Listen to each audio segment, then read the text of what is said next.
I'm here to issue you all a warning based on the true story of what happened to the friendliest girl of TJ's class of 2000. A warning to be careful of the regret threat and other weapons of dream destruction, because this could happen to you.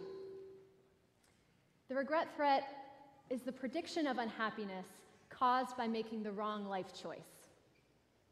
It's based on the perception of regret as something negative, as something scary, as something to be avoided at all costs. The regret threat is when someone tells you you're making a mistake, or you'll be sorry, or you'll wish you hadn't made that decision. It can be subtle, or it can be direct. It can come from your family, your friends, strangers, or even yourself. You'll read about it in novels and magazines, on inspirational pins on Pinterest. You'll hear about it in motivational speeches, in conversations, and in your head. I've been familiar with the regret threat my entire adult life. See, I'm a humanities person who graduated from TJ, and when I was an undergrad at the University of Virginia, I made a decision that all college students have to make. I declared a major. This was an important life decision for me for many reasons. The most important way that it changed my life was that it set the stage for my very first encounter with the regret threat. Because I decided to major in Spanish. Not a STEM field, not business or commerce as they call it at UVA. It was a Spanish major, a major in the humanities. And this was something that people apparently had a very strong opinion about. As an educated, decisive person, I really believed that I was well equipped to make sound life decisions. And this particular decision, I was absolutely certain about. I loved languages, I wanted to study abroad. I was so certain about this decision that I declared my major my second semester instead of my second year of college.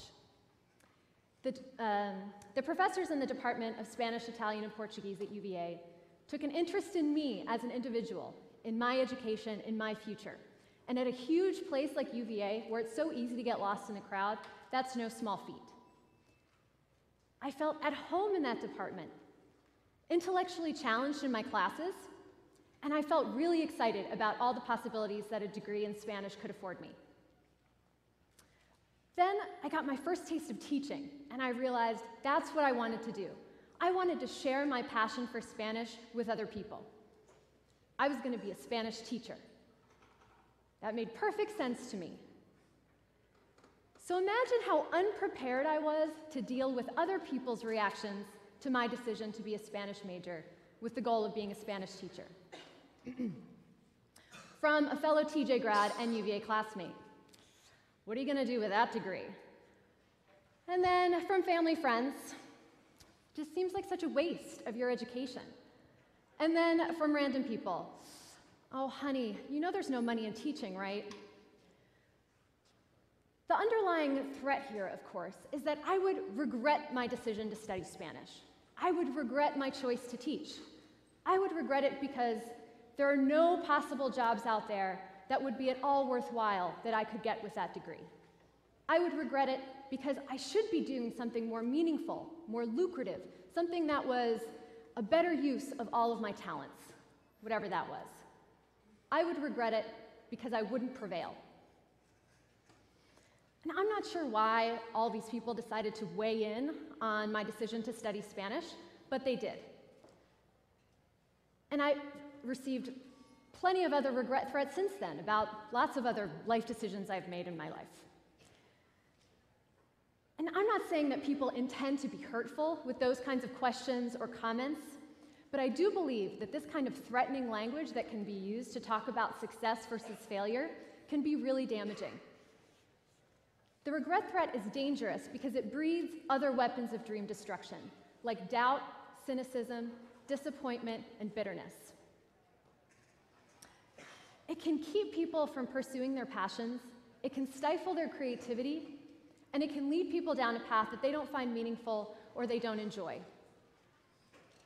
It can make a once open person close themselves off from people who might be able to give them the support they need. And threats of guilt, of unused potential, and a penniless future undermine and devalue worthwhile careers because we're only focusing on the dollar amount we can attribute to them. In my case, the regret threats I received back then, and the ones I've received since, made me hesitant to share my plans, embarrassed to seek advice, disappointed that people who I thought knew me couldn't trust me to make a good life choice, angry at what I perceived to be superficial concerns, and the list goes on and on. All of this made a lot of my openness, my optimism, my trust in others, traits that made me what people considered friendly, to fade away.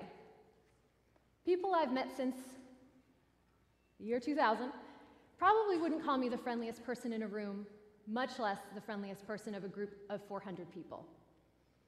I'm not shy, I'm not quiet, but I don't seek out friendships the way I used to, and that's a real loss. And that's the true story of what happened to the friendliest girl of the class of 2000. So now you might be wondering, how have I prevailed in spite of the regret threat?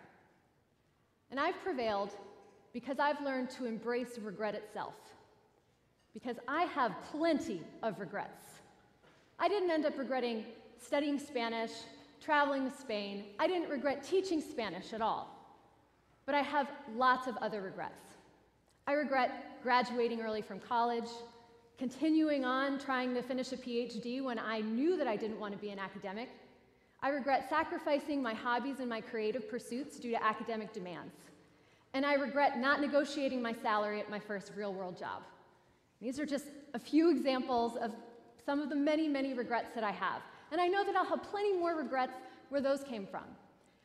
Probably just this week I've done plenty of things that will give me pause later on in life, and I'm probably going to regret showing you this photo of me from 15 years ago.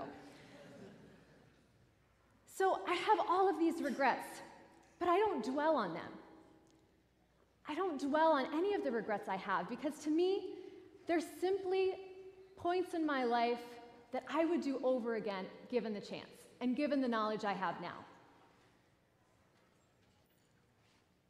The regrets that I've had are powerful things.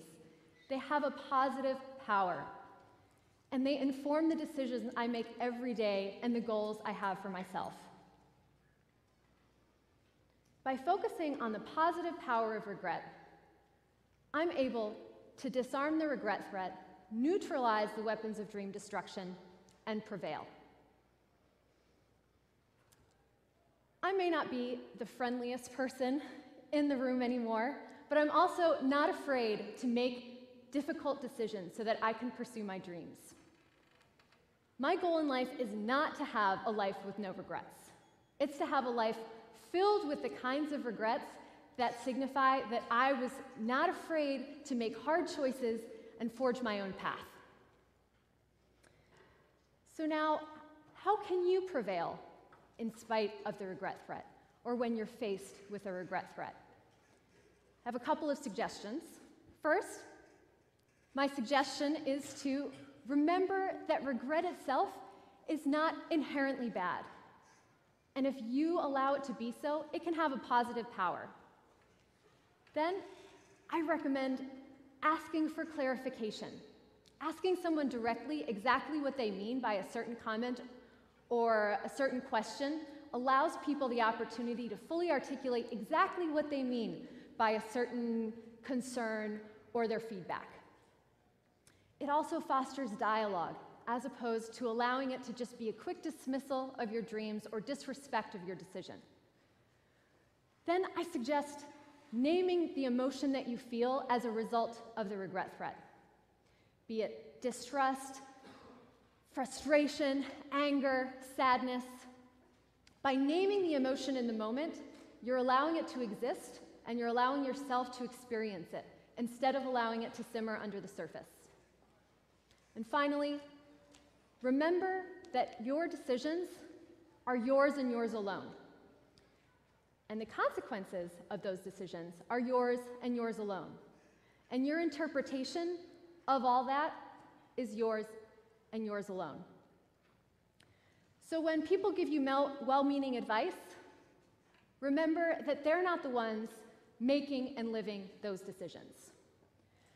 And to those well-meaning people who have ever issued a regret threat, and I'm sure we've all been there, or we've had that opportunity, or we might have that opportunity in the very near future, The next time someone shares their dreams with you, be mindful of how you react. That person is making their dreams incredibly vulnerable by sharing them with you. And even though you may not realize it, your words have incredible power.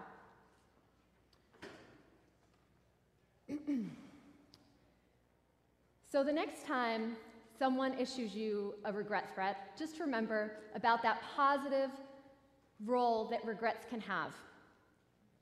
And I'm not saying that you should do all this so that you don't end up like me, so that you don't regret it. However, these tools have been incredibly useful for me to prevail in spite of the regret threat. So I'm giving you these tools to disarm those weapons of dream destruction that can make even the friendliest girl in the class disappear. Thank you.